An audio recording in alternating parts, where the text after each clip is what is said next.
and eat and have a nice family meal inside. So let's make a start. I think I'm going to share my screen straight away, Matteo. If that's okay. Yeah, done. Okay. Let's share this one now. It's the same slide. That's great. Can you see that, Matteo? Yes. Great. Fantastic. So welcome everyone to this part of the webinar.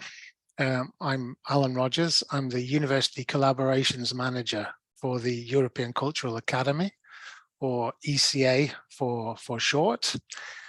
ECA also runs teacher training courses and courses in contemporary art, but I'm here to tell you about our summer courses in architecture and design. And when we say summer, we usually run the courses all the way through the period of the Biennale. So the summer actually is from April to November. It's quite a long season. We're joined today by Dr. Matthew Hardy from the Princess Foundation and Dr. François Penz from the University of Cambridge, whom I will introduce properly as we go along. And we also have three students from 2022 joining us: Annalisa Slater, Akansha Gupta and Noor Adjel, who will all give opinions as to what it was like working with us in 2022. So I want to start, if I may, just by introducing the courses, and I want to start here with Venice itself, Venice and its lagoon, and what an amazing place it is. In 2022, we started to run in-person courses after a period of COVID and online work and all the rest of it. We actually ran some small courses in 2022 in person, and we saw what a difference it actually meant for the students who came to Venice and studied in this amazing architectural environment, and in person and with their peers, with their contemporaries. That was quite a different experience from any kind of online course. Venice, for the people who don't know Venice, many do, but it's an amazing architectural entity. The island itself is made up of 118 small islands, each with a church, a public square, access to water, and it has 400 bridges connecting all these very small islands into one entity. The transport system is amazing. It's either foot, you go on foot, or you go by boat. So it's no small wonder that it's become a model of sustainability, and people are starting to look at the island in a new way, as in a sustainable way, because there are no cars and there's only one rail link. So it's no surprise that the city is a candidate for the sustainability capital of the world. Within the city, ECA, the European Cultural Academy, operates in several places throughout the city, mainly in these amazing patrician palaces, which were palaces for noble families: Palazzo Michele, Palazzo Mora, Palazzo Bembo, Palazzo delle Zattere, and Castello 6668, which is our new offices and teaching spaces. Doesn't have a fancy name yet, so we're hoping to find one at some point. And we also have access to an outside space, Giardini della Marinaressa, for outdoor projects. We work very closely with the European Cultural Centre, and the European Cultural Centre is the second largest cultural institution in Venice after the Biennale, and it hosts major international exhibitions in art and in architecture in Palazzo Mora, principally, which is on the top right-hand section of your screen. For those of you who are joining us who've never seen inside one of these patrician palaces, this is the inside of Palazzo Michele, which has been our main teaching space for most of 2022. This is the interior of the larger room. We have lots of different kinds of models for architecture and design courses. There is a dedicated model, which is that we work principally with a university. The university bring their students to us, and the course is exclusively made for those students. Now, I'm only mentioning that today because I know that we've got other professors who are joining us and we have maybe courses in development with them as well. So it's one way that we work, and it's one way that we can work in the future. But the model I want to concentrate on today is model 2, which is an open model, whereby a potential student, a participant in the course, can go to our website, find the course information, and apply directly through our website to join the course. When you do that, when you go to the website, you come to the architectural pages, and immediately you see the courses that say apply VENICINEMA, apply branding in architecture, apply sustainable cities. This means that the course is open for your application. If you click in that course, you'll see a variety of information, some course content, the kind of things that you might be looking for, and the things that you might get out of working with us. You'll also see a list of contributors to the course. This is 2022 contributors, but if you click on those contributors, as you see in the top left-hand corner, each one of them has a brief biography and a link to further information about them. So you can begin to get a picture of the kind of experts, the guides, the professors, the visiting professors that kind of build up the course content with us. This person is going to be very influential in 2023. This is Leslie Loco. She's the curator of the Venice Biennale of Architecture next year. And her curated show is called The Laboratory of the Future.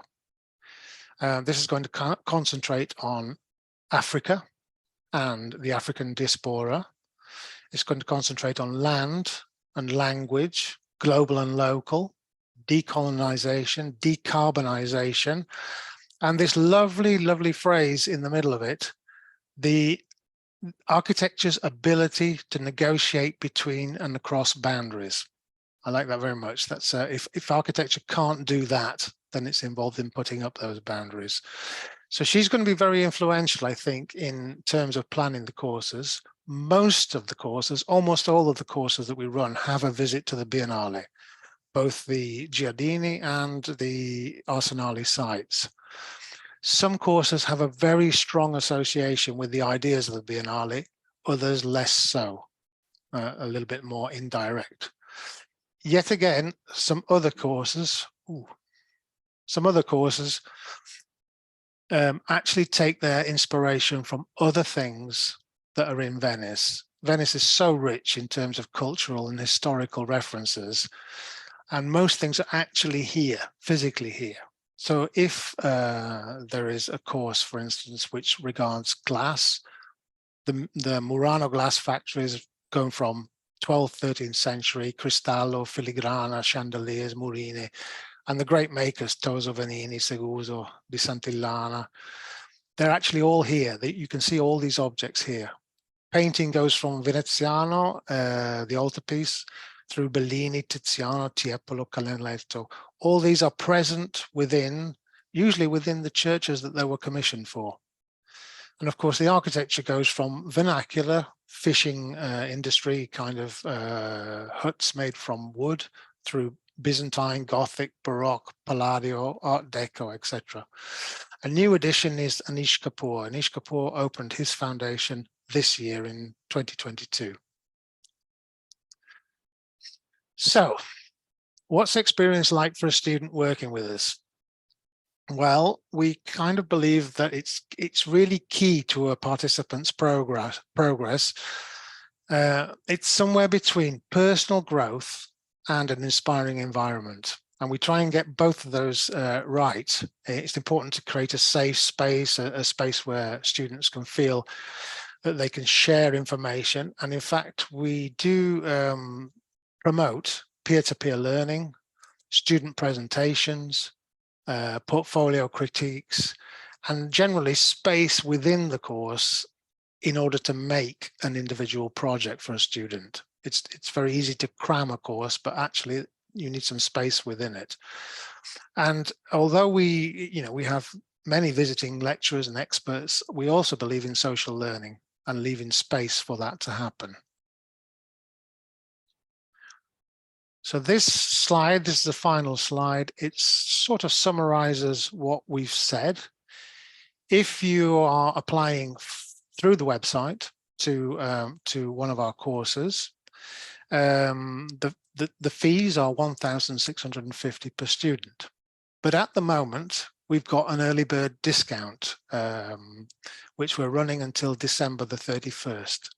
So if after this webinar, you're inspired and you want to join a course, if you apply for that course before December the 31st, you will automatically receive a 20% discount on course fees, which is worth €330. Even if you haven't been accepted yet, or you're still in the pipeline, if you make the application before the 31st, that discount applies to you. And €330 is the price of a flight, food for a week, etc. It's not a small amount. For your investment, there's a list there underneath. What do I get for my investment? Tuition, course leaders, visiting lecturers, visiting professors, site visits, all the tickets for museums, all the tickets for travel are all included within the price. And of course, an amazing space to work in. Not included in the price are flights, accommodation, and your food whilst you're in Venice with us. So thank you. That was a very brief overview of what we do. Thank you. Join us in Venice next year if you can. Explore your creative path. And please get in touch with questions if you need to.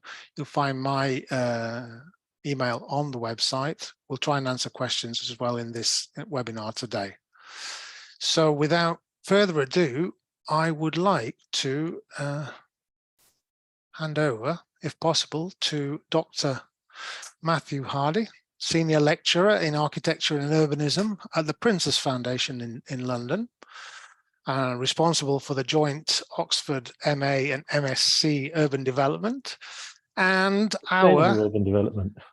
sustainable urban development, indeed, and our joint course leader for Sustainable Healthy Cities, Building for the Future, this year in June 2022. Great.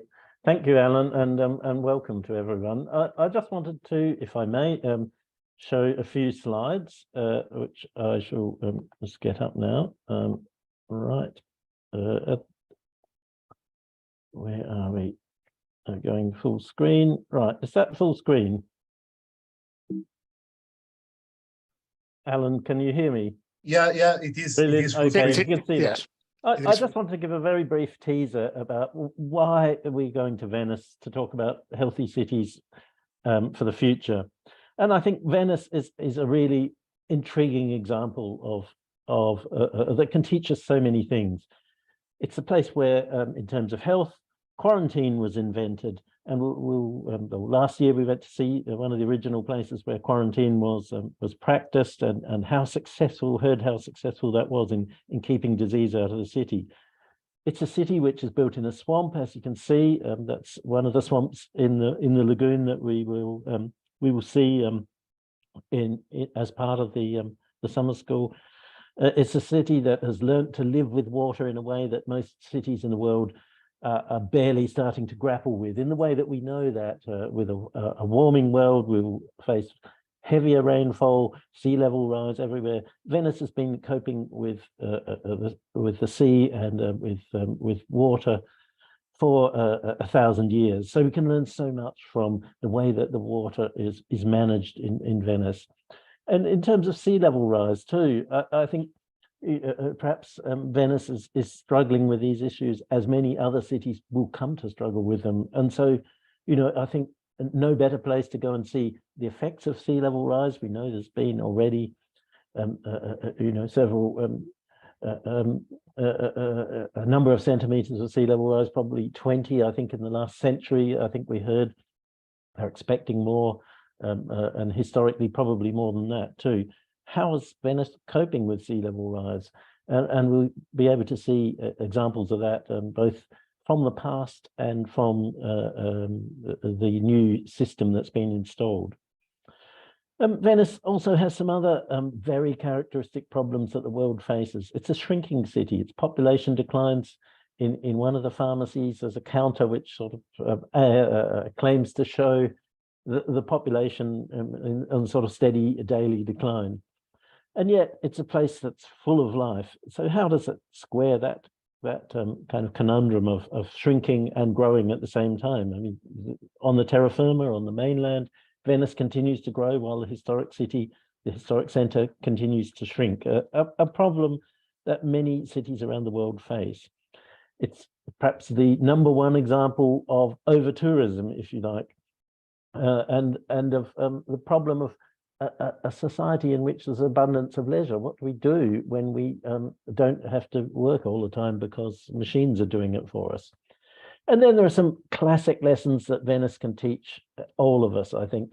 It's one of the world's, as Alan has said, truly walkable cities. You simply cannot, it's illegal to cycle in Venice, I'm told. You have to walk. That, of course, poses issues of accessibility for people who can't walk, but then it has a completely separate motor transport system, admired as long ago as by Le Corbusier as the only possible city of the future, with a complete separation of modes between walking and powered transport. It has a really incredible food system, which we'll learn more about, including a whole lot of work that's been done in recent years to bring food production right back into the lagoon, producing a lot of things. One of the things that struck me going back to Venice last year after 16 years away was how much the food had improved, and the accessibility of it too. Not an expensive place to eat if you buy fresh food and cook it for yourself, or just eat it fresh, surprisingly. And finally, I think there are some real lessons for a world which is warming, and that is housing for a hot climate. And I will show just a few slides to talk and give you a teaser, a taster of how the traditional Venetian buildings addressed climate. And lastly, I think, and perhaps more subtly, Venice is a city which was founded as the head of an empire that spread across a vast area of the Middle East and the Mediterranean at its peak. And so we have an architecture which is an architecture already of a polyglot world, if you like, of a multicultural world, an architecture which was built and contained a whole range of influences from the Christian world and the Islamic world, which covered the Near East and the Mediterranean, and which accommodated people as a great trading nation, people from around the world, and where people moved and traded and did business. So a really, really interesting place to visit and to spend 12 days. Venice, as I said, built in a swamp, associated with disease historically, and frequently racked by a plague, but from 1468 founded a lazaretto to quarantine with and really they had amazing success with the quarantine. But the prevalence of disease had affected the way they responded to climate. In those days, warm, moist air was thought to bring disease. So they built an architecture with these amazing interior shaded spaces, which were thought to allow cool air to flow through the building and allow it to breathe in a very real sense. And you see this all over Venice, these amazing deep spaces. And you'll see inside buildings which are closed to tourism. And for me, that is one of the real opportunities of this course, is getting to go inside buildings that you normally only see the outside of. And these echoes of the Venetian Palazzo with its central sala all across there, and reflected in the modern architecture of Venice too, as in these buildings from the 19th century, these from possibly the early 20th century, and so on, right into the 20th century and beyond. You see these echoes and reflections of an architecture of health that is very unique and very much anchored in its place rather than in its time, I would argue.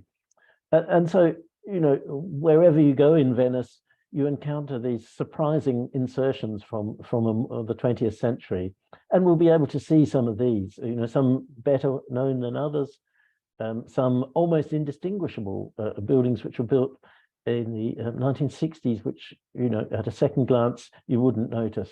So there's this incredible opportunity to study an architecture which is very much, as I said, of its place, and which has gone on trying to express what it means to be Venice. And I hope that all of us will eventually come to think about what Venice is now, because we'll set in this summer school a problem, and that is the problem of Tronchetto, the square island that was built in the 1960s for car parking. How do we transform Tronchetto, which is very much the working heart of Venice? It's the Venice that the tourists don't normally see. It's full of very large buildings, quite imposing, you know, a number of them already fallen out of use, and served by some innovative public transport, again, not normally seen by the tourists to Venice. So we'll be looking at that and thinking about how we make Tronchetto for the future. Thank you very much. And I think over to Akansha, is that right, Alan? That's right. So let's introduce Akansha Gupta from New Delhi. Hello. Hello, Akansha. Hi, Alan. Hi, Matthew. So good to see you guys yeah, again. good to see you too. What time is it in Delhi at the moment? Oh, it's midnight. It's midnight. So you win the gold star for being with us tonight. Really, you do. Akansha was with us for Matthew's course, Sustainable Cities, and I just asked if she would share with the webinar some of the experiences that she'd had with us. Over to you, Akansha. All right. I'll just share my screen. Okay. I think. Yeah. Now, can you share your screen? Let me just see. Yep, I can. Yep. There you go. Can you guys see it? Is it visible? Yes. Okay. So first of all, I'd like to thank ECA for this truly immersive experience that I had at Venice. It was quite amazing, and of course all the professors who helped us through. So talking about Venice, it almost seems like everybody has a kind of idea what to expect from there. And it's kind of, bit of it is everything that you think, and bit of it is a lot more than you'd imagine. So the first three images that I have on are what I think that most of us think what Venice looks like. But the following 6 images I have on will be things that you will get to see, which you could have never imagined, or maybe have imagined in a space like Venice, but could have never gone into the depth of as a solo tourist, or just as a person, or even as a student of architecture or design visiting on your own. I think ECA really helped, and the course, in fact, really helped feel layers of a city, which is just so nuanced. When Venice is not just it's not a new city. It's a city full of historical context. It's a city full of different economic issues, different kind of morphologies, aesthetics, influences from religion, but also in terms of today, in terms of what we think in the future, it faces some of the most pressing issues, things like food, transit, identity, and of course climate change, and all of them kind of interlink to kind of create a culture. And I'll be honest, it might think that you're doing this just for Venice, but I would, as an architect myself, I would say that it's truly a skill that you're learning, which could be probably transposed into many other cities, contexts, sites, and just like a new way of thinking that you could go on to. talking about the course, it was a good mix of lectures, studio time, and on-site visits, and which I think is something very characteristic of design school, and I kind of really appreciated. And my personal highlight of my entire 2 weeks there was so forgive me, I didn't introduce myself. I'm a healthcare architect. I work in the space of healthcare interiors, so designing hospitals and allied spaces. And we visited San Lazaretto, if I'm correct, which is probably the birthplace of the quarantine. And just standing in the spot where so many of medical, current medical practices, good practices in design were born was absolutely surreal. We were asked to design from just like the next course which is happening, we were also asked to look at Troncheto as a site. And I had only one idea, or I had only one vision for it, which I would wish for anybody and everybody who does end up joining the course, is to not look at Venice superficially, to actually sit and stay and stare and just see it for a lot more of what it is. And I think that is pretty much what I would want to say.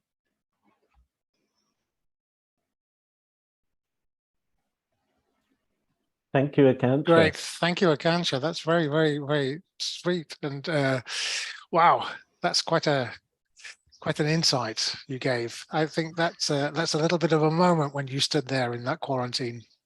It was. On Lazaretto. Yeah. And especially in the context of COVID pandemic, it was just. Yeah. Okay, let's just move on quickly. I'm aware of time, and I want to bring in, if I can, our second guest speaker, François Penz, who's a professor of architecture and the moving image at Cambridge University and former head of the Department of Architecture, emeritus fellow of Darwin College, and who was course leader for us in a unique and innovative course called VENICINEMA, or VENICINEMA in Italian. François, the floor is yours. Thank you very much. Can you see my screen? Or? Yes. Okay, I don't know what I've done here. Hang on. Let's see. Yeah, we have a partial screen, I think. Really? I think so. Slide.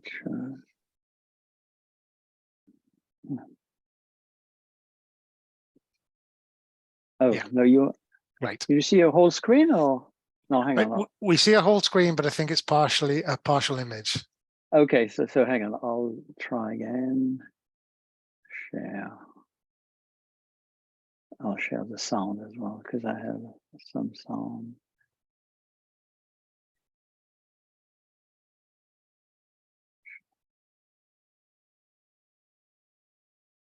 Go to basics. Oh, this one. This one. Can you see your whole screen now? Hello? Yes, we can, François. You see the whole screen. Okay, that's great. Okay, well, welcome to this presentation of VENICINEMA, which is a workshop which took place in September, for 2 weeks in September.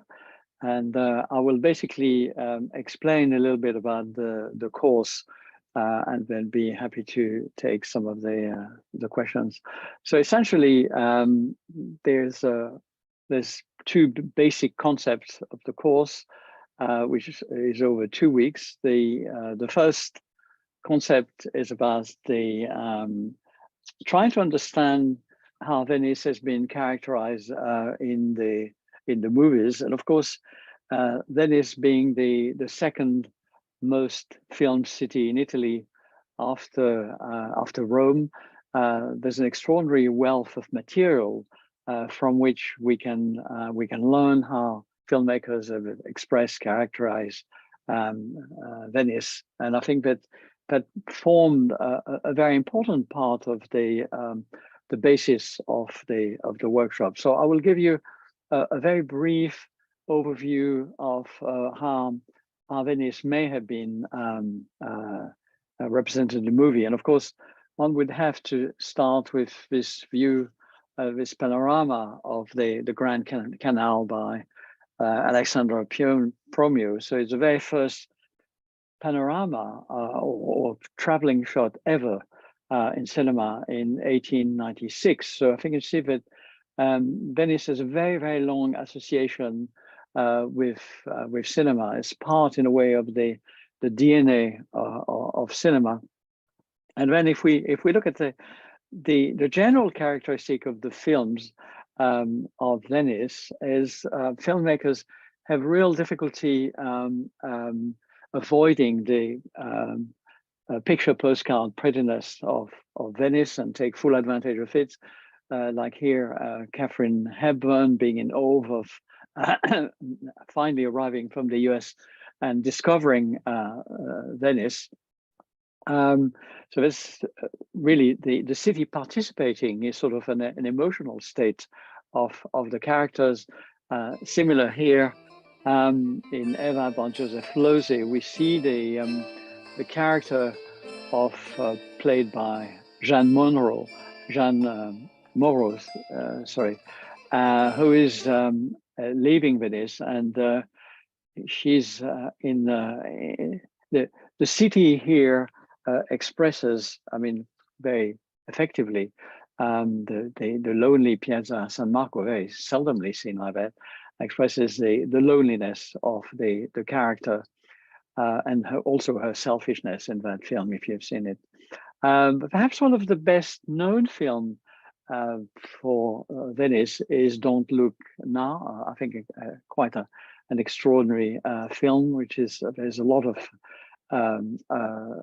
shots at night, but I would very much recommend it. And it sort of shows a little bit the dark side of Venice. I mean, there's no picture postcard prettiness in this case, and I'll talk a little bit more about this film later. A lot of foreign filmmakers are trying to benefit from or trying to take advantage of the sort of glitzy Venice, but very often failed. And in my view, here we can see sort of Bruce Willis and Michelle Pfeiffer being in a way dwarfed by Venice, which is very difficult to use it simply as background, because it sort of always tend to want to move forward. But I think perhaps what was more interesting for our course was to look at what I call a longer term, or what I call longitudinal study of the films of Venice. For example, in the case of Anonymous Venice, which is like a derive in the Bordian sense of this couple, there's hardly any tourists. While on the other hand, that's 1970, and in Pane Tulipani, Bread and Tulips of 2000, just only 30 years later, then we have a situation where the main protagonist, when she arrives in Venice, she has difficulty finding a room. But of course, this is 8 years before Airbnb arrives, and if we move forward to a film like Welcome Venice, by a wonderful film by Andrea Segre, we see that Venice now is sort of completely overwhelmed with Airbnb, which is one of the key issue, and that's expressed in dramatic terms, in fictionalized terms by Andrea Segre, which is a fight between two brothers trying to decide what to do with the family house, either to keep it for the fisherman, the man on the right, or to turn it into an Airbnb. So it's a very interesting sort of topical issue, and something which was very much at the heart, particularly in the second week, of thinking of what might be the Venice, the future of Venice. The second concept is, apart from learning from the existing material, which was there, was for the participant to be able to make short films in a very modest way. And the first concept was to try to do observational films, because I think that, as Paul Éluard, French poet, says, "Voir c'est comprendre." To see is to understand, and often we fail to see the world around us.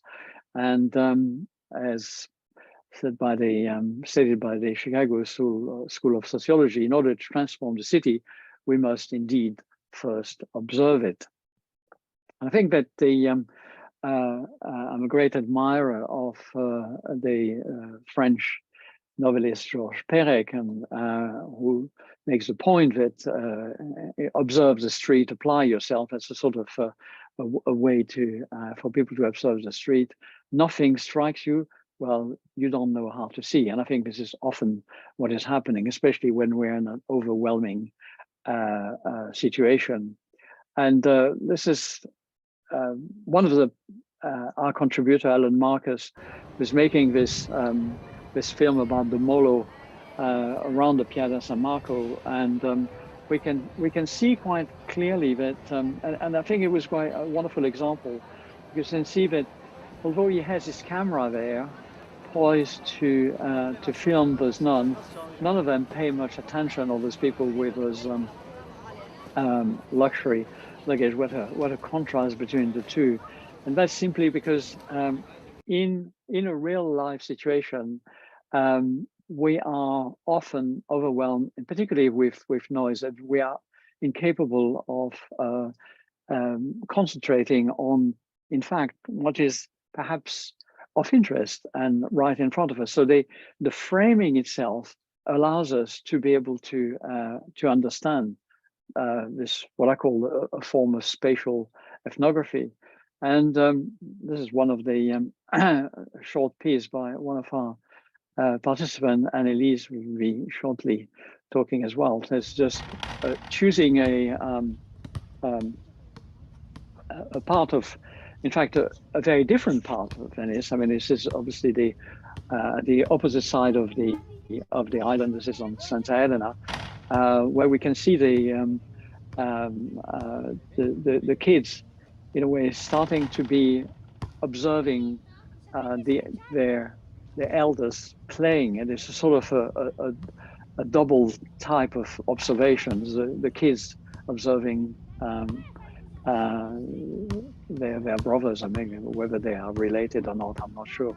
And I think this sort of playing with the edge of the frame. It's a very sort of simple observation. One of the very first exercise, putting the camera on a tripod for 2 minutes and then discussing what has been observed. The next level in the first week is to try to sort of taking the benefit of editing to try to put together a series of those images, so they each of those sort of stills can remain and have their own sort of integrity. But and in this case, for example, this is Danielle Charles, who was very interested in and observing how people were with those amazing cable crossing the Calais to dry their clothes in very different ways. It's a very simple sort of observation of, in a way, everyday life, and everyday life was an important ordinary life. Just trying to understand very simple things around us. This was really one of the key aspects of the first part of the week. Creative geography is also very important.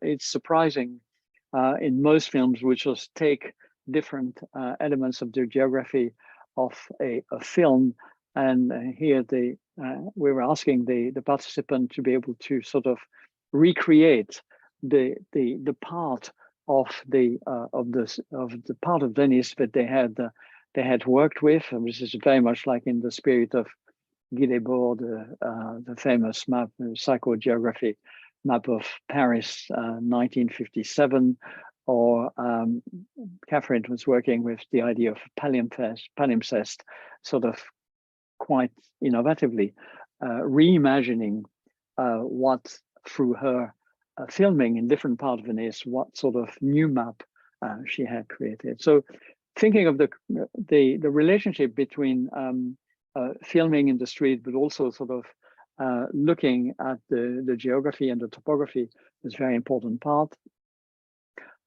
Just showing the wonderful crew we had assembled. Marco, colleague in Liverpool, is an architect specialist of photography. Alan Marcus, I've mentioned him, is a filmmaker, has made 2 films of Venice observational film. Carlo Montanaro is a great historian of the films of Venice and sort of welcomed us in his house, which he's turned into a cinema museum. Francesco Muso, part of the University of Venice, in the second week was very influential in helping us to create individual projects thinking of urban futures. Joe was a music composer, music and is an important part, and sound is an important part of making movies. And we were very finally, Andrea Segre, I mentioned, he's done this wonderful film about the Venice and Airbnb, a struggle between the 2 brothers. He was a very wonderful presence also to help us to formulate the project of the second week. The projects were very different. In fact, they reflected very much the different inspiration and background of the different participants, which brings me to say something about who it is for. Well, it is for whoever is interested in making short films in Venice. But in this case, we had many participants who actually were postgraduate students in architecture. They were PhD students or master students, and they were in the second week. They were essentially taking further some of the ideas they may want to carry on developing when they are back home, because one of the key aspect also of the project, the Venice Cinema, is to bring the student to a certain level. It's not a film school really, but to have those transferable type of skills that they can apply to other cities in the future. Just simply mentioning that there are lots of, in September, there are lots of wonderful film-related events that we participated in, by, for example, the Mostra in the Lido, the Cinema Galleggiante, wonderful sort of film festival of the coast of Giudecca. Very surrealist to be watching surrealist movies in that evening. And I had mentioned a film, Don't Look Now, and then we were able to actually reenact and project the film at the place where it was in fact shot, which was, I think, a real treat for all of us. So I think that I probably have spoken for too long already. So I think I'll stop here. Thank you very much. Thank you, Francois. That's really, really excellent. I'd like to bring in straight away, a little bit conscious of time, Annalise, who's a student on this course. And there you are. If you'd like to unmute yourself, Annalise. Do you need to have share a screen? Yes, please. Okay. I think Matteo can make you a co-host. I think I am already. You okay? Great. Okay. Can yep, you see got my it. screen? Yes. Okay. Good evening, everybody. I'll try very quickly to share my experience of the Venice Cinema Summer course. I think there will be some overlap with what Professor Penz just taught. And next to that, also my experience of living 2 weeks in Venice. I'll try to do that using this map of Venice, where I pinned some points that were important during these 2 weeks. First of all, this was my daily walk from the place called the Airbnb I rented, Ramo Delta Mossi, to the Palazzo Michel. I was lucky to cross the Rialto Bridge every day before or after the tourists were there. It was also often the meeting point with the other participants of the course, because it was like central to the place we stayed. This were us. We were 6 participants on the site, and as Professor Penz also already mentioned, we were very diverse. Some master's students, also diverse of nationalities, master's students, somebody with a background in film history, others in architecture, some PhD students, some master students. Myself, I am an architect. I also have a master in human settlements. And for the moment, I worked also a couple of years as an architect, and for the moment I'm doing a PhD in urbanism and spatial planning. I'm doing a PhD on the image of the Flemish urbanized landscape in film, in which I try to discover through films another or the experience of the everyday, and not using the maps and the statistics that spatial experts tend to use. So to try to discover a more nuanced image and other qualities that are often overlooked by spatial professionals. And I think it's obvious that this relates very much to the theory and the courses we had from Professor Penz in this Palazzo Michel. There were also, like it was already mentioned, a lot of interesting other lectures. And next to that, you cannot do a summer school on films without seeing a lot of movies. So we saw 2 movies of Alan Marcus, we saw Homo Urbanus Venetianus, Welcome Venice. We also had the opportunity to talk with 2 of these directors. We also had a very nice guided tour in the ghetto where one of these movies was shot, and we had this very nice projection of Don't Look Now. Next to this theory and these films, we had, like was said, 3 short movies we had to make, 3 exercises. For the first movie, I went looking for the place of the teenagers in Venice, which took me all the way down on the edge of the island. There's a park with a basketball field where they gather. The second movie I made, I walked from the station. I crossed all Venice all the way up back to the park. So it was much about the contrast also between all these narrow alleys that are very much crowded and filled up, and then the open space of the park. And then the third exercise, we were working and talking already a whole week about the limits of Venice, and I tried to visualize. So you have to visualize that. You have the physical limits of Venice, but also the limit of tourism, the lower limit of the amount of inhabitants. When do you still have a city? So that was the topic of the third exercise. And next to all that, we also had some very nice excursions, like to the Lido. We could attend a press conference at the film festival. Of course, being at the Lido meant we also had to go and see the hotel where That in Venice was filmed. We had a very unique experience of the floating cinema.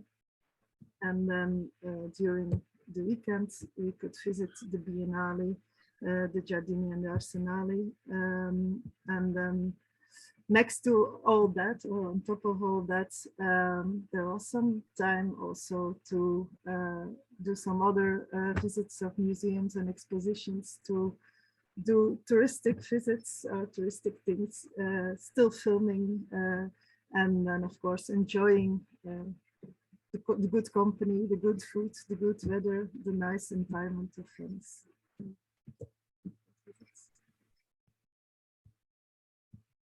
Great. Thank you, Annelies. That's really excellent. Thank you. Thank you so much for sharing that with us.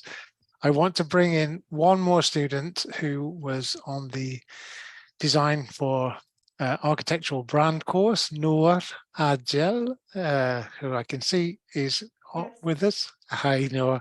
Hi. Hi. And Noor had a very interesting time in Venice, along with some other students from the United Arab Emirates.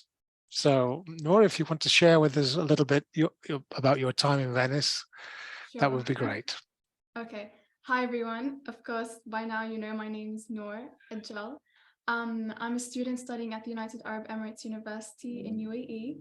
I'm currently an undergraduate second-year student majoring in urban planning and minoring in fine arts. Okay, so let's talk a bit about my experience in Venice as a city.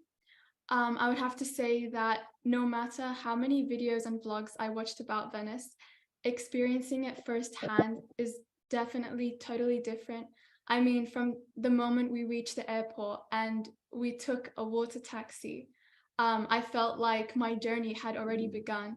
And once we reached there, we quickly realized that there wasn't any other means of transportation, like cars or taking bikes, except for boats, and relying on the willpower of your own two legs to take you from place to place.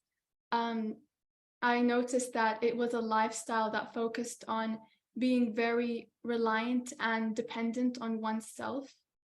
Also, one of my favorite things I loved about Venice is their narrow alleyways. I felt like they provided this continuing dynamic interaction between the built environment and also the natural areas and natural elements.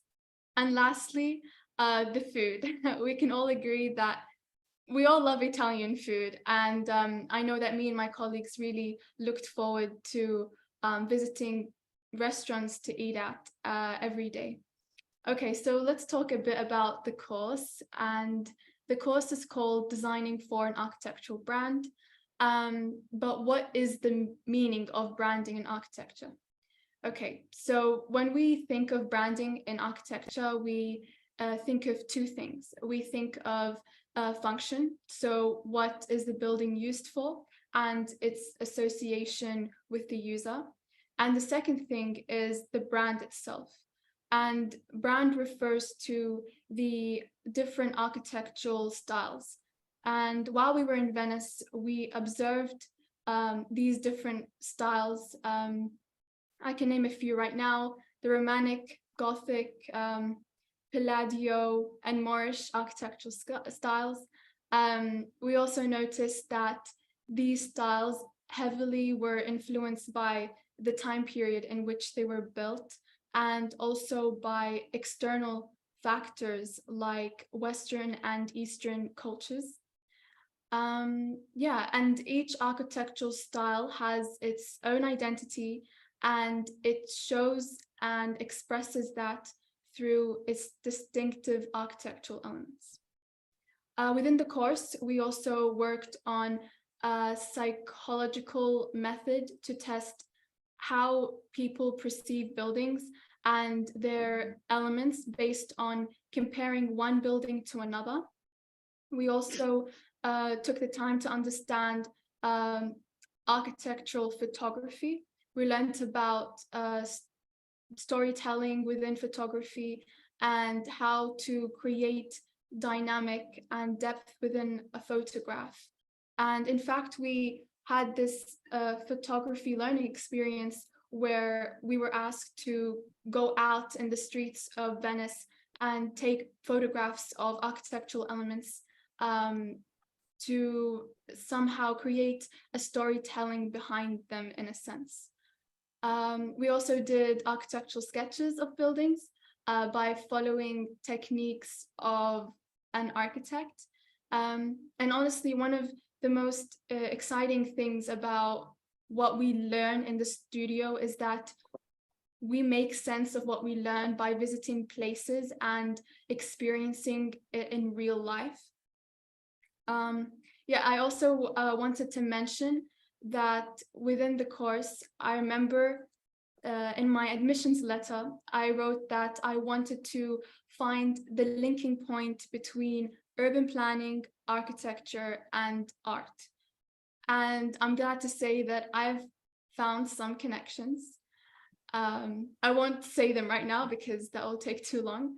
But I also want to say that lastly, I wanted to say my university opened up a new arts degree.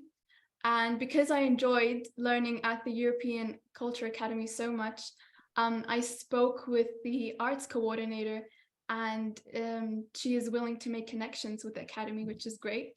So you might be seeing me again sooner than you thought. And that's all. No, we would love to have you back again. Really, we would. Your contribution was fantastic this year. Thank you. Okay, I'm aware that we've kind of packed the hour for architecture, and so there's very little time for live questions. I'm thinking that a solution to that may be that if you have a question, please type it now in the chat, and I promise that on Monday I will get back to you with answers to your questions, because I think we need to move on to the next webinar session on contemporary art. So if you do have questions about architecture and design courses, please put them in the chat. We'll save the chat, and we'll get back to you very shortly next week. Fantastic.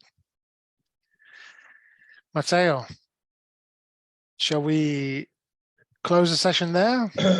Yeah, just want to thank you, thank all your guests and all the participants. Yeah. And of course, we are always here to answer any question, although we don't have the time now. But anytime it's good to get in touch with us for further info. Yeah, I'd just like to thank our two guest speakers, Matthew and Francois, and also our three participants as well. Yeah. Thank you. Thank you, Alan. Thanks for having us. Thank you. Thank you very much. Hope to meet Bye-bye. everyone in the summer. Yeah, me too. Bye.